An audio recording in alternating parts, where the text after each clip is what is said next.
રામ રામ દોસ્તો, હવે આપણે એક નવા અધ્યાય તરફ જઈએ આગળ. આપણે થોડુંક દિશા છે ને ભટકાઈ નથી ગયા ને એના માટે ફરીથી એકવાર બાજારું મીડિયાની સામે આપણે એ દિશા પર જવાનું છે. તો એ દિશા પર હવે થોડાક ફરીથી પ્રયાણ કરી રહ્યા છીએ.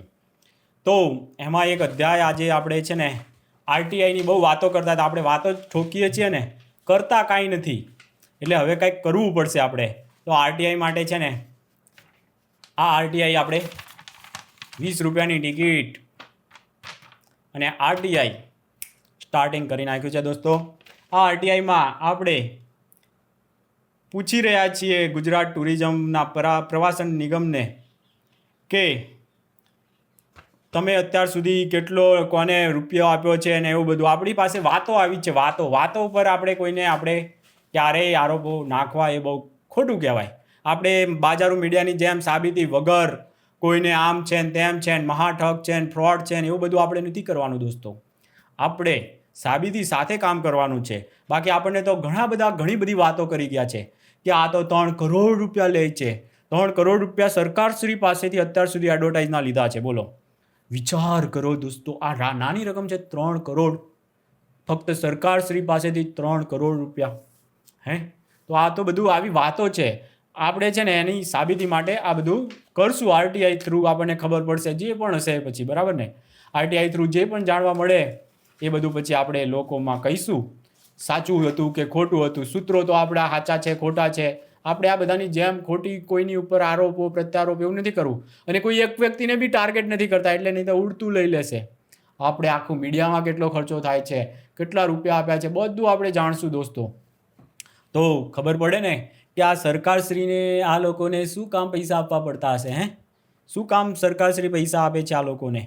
કોઈ યુટ્યુબરને કોઈ સરકારશ્રી શું કામ પૈસા આપે છે? એ બી તો એક મોટો પ્રશ્ન છે. તો અમે બી યુટ્યુબર છીએ ભાઈ, અમને કેમ નહીં? તો પછી એ બી તો સવાલ થાય ને ભાઈ. એક યુટ્યુબરને આપો, બીજાને ના આપો. હા, અને આપણા કચ્છના રણ માટે આપવા પડે તમારે રૂપિયા. કચ્છનું રણ, પછી જાતનું કયા છે એ બધા ખર્ચાઓ, કેવી રીતે કયા નામે પૈસા આપ્યા છે બધું આપણે જાણીશું. ક્યાં પછી એ લોકોએ જાતે જ કહી દેવું જોઈએ, અમે જાણીને અમને ખબર પડે અને પછી તમને કહીએ. એ પહેલાં જ આ વિડીયો છે તો આપણે તો હજુ આરટીઆઈ શરૂ કરી રહ્યા છીએ, તો એમાં વાર લાગે.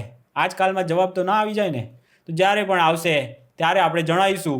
પણ એ પહેલાં અઠવાડિયાની અંદર દરેક મીડિયા હાઉસે કહી દેવા જોઈએ કે હા, અમે આ સરકાર પાસેથી આટલા રૂપિયા લીધા, આમ લીધા, તેમ લીધા, આ લોકો પાસેથી આમ લઈએ છીએ, તેમ લઈએ છીએ. આ બધું જ પોપટની જેમ બોલવા માંડવું જોઈએ.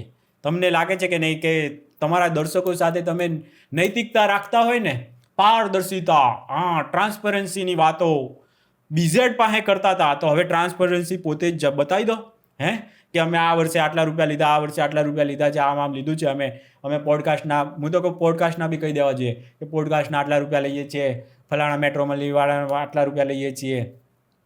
આ બધી જાહેરાતો અમે મફતમાં નથી કરતા. તમને લાગતું હોય કે અમે બેહાડીને વાતો કરીએ છીએ, મફત કરીએ છીએ, એવું મફતમાં નથી કરતા. આ બધું કહેવું જોઈએ. કઈ વ્યક્તિ પાસેથી કયા પોડકાસ્ટના કેટલા રૂપિયા લીધા, આ બધું જ કહેવું જોઈએ. ટ્રાન્સપરન્સી આને જ કહેવાય ને દોસ્તો. બીજા પાસે જ્યારે ટ્રાન્સપરન્સીની અપેક્ષા રાખો, સરકાર પાસે રાખો, એક બિઝનેસમેનો પાસે રાખો, તો પહેલાં તમે તો બનો ટ્રાન્સપરન્સીવાળા. ત્યાં સુધી તમે બીજા પાસેથી કેવી રીતે અપેક્ષા જ રાખી શકો?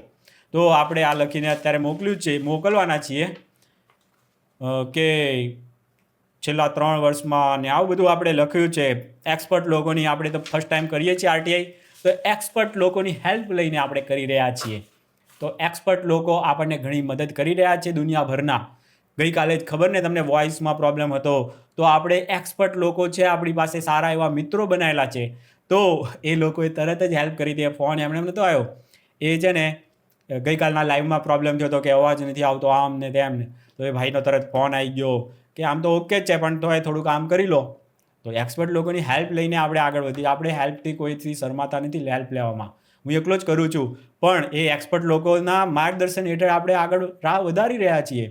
તો હવે આવનારા દિવસોમાં પણ આને આપણે બાજારો મીડિયા કેટલું નફટ છે, કેટલું રૂપિયો સરકારનો ખાય છે, ક્યાંથી રૂપિયો મેળવે છે એ તો ના ખબર પડે, પણ સરકારશ્રી દ્વારા કેટલા કેમ આપે છે રૂપિયા, એ બધા જ આપણને જવાબો મળશે.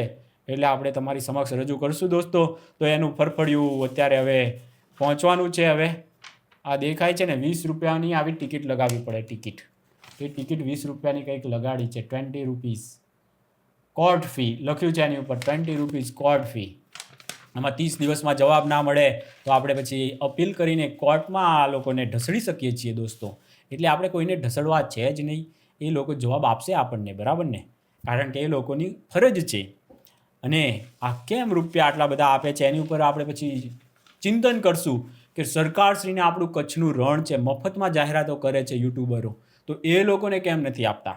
અને ફલાણાને કેમ આપો છો? ગિરનારની જાહેરાત, ફલાણી જાહેરાત, જાત જાતની જાહેરાતો માટે યુટ્યુબરોને, મીડિયાને પૈસા આપવામાં આવે છે. શા માટે આપવામાં આવે છે? એ લોકો પાસે જેટલી ઓડિયન્સ છે એનાથી વધારે અત્યારે કેટલાયની પાસે હોય છે ઓડિયન્સ. તો એ બધાનો શું વાંક છે? એ બી તો એક સવાલ છે. એ બધું એ લોકો પણ સારામાં સારી જાહેરાત કરી એકવાર સક્ષમ છે અત્યારે.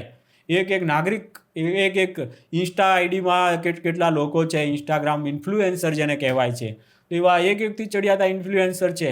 એ લોકો કરતાં વધારે સબસ્ક્રાઈબરવાળા, એ લોકો કરતાં વધારે ફોલોવરવાળા, એ લોકો કરતાં વધારે આમ રીચ ધરાવતા, એને અમારી ભાષામાં કહેવાય રીચ જેટલી વધારે રીચ હોય જેની, એનું ઓડિયન્સ વધારે હોય એમ કહેવાય, એની વાત વધારે લોકો સુધી પહોંચતી હોય, રીચ એને કહેવાય.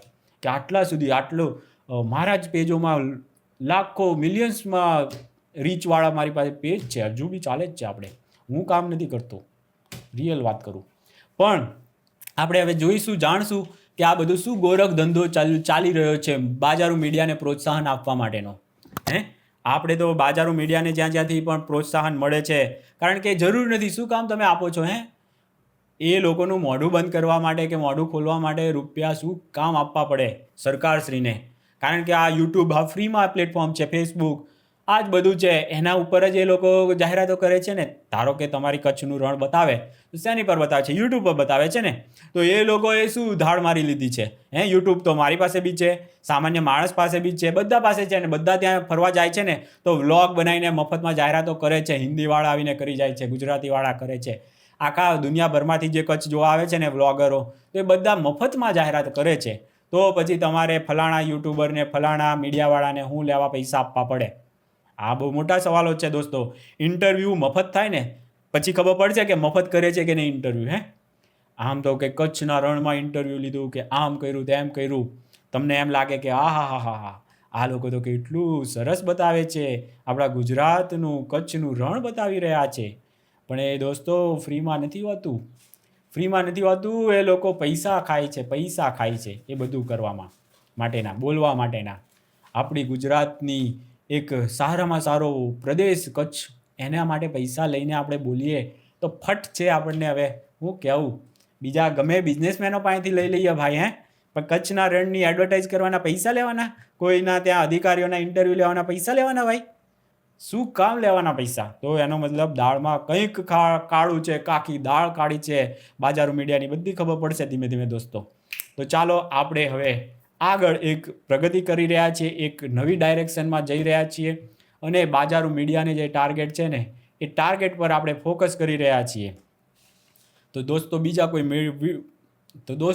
કોઈ વિડીયોમાં મળીએ, ત્યાં સુધી બધાને રામ રામ.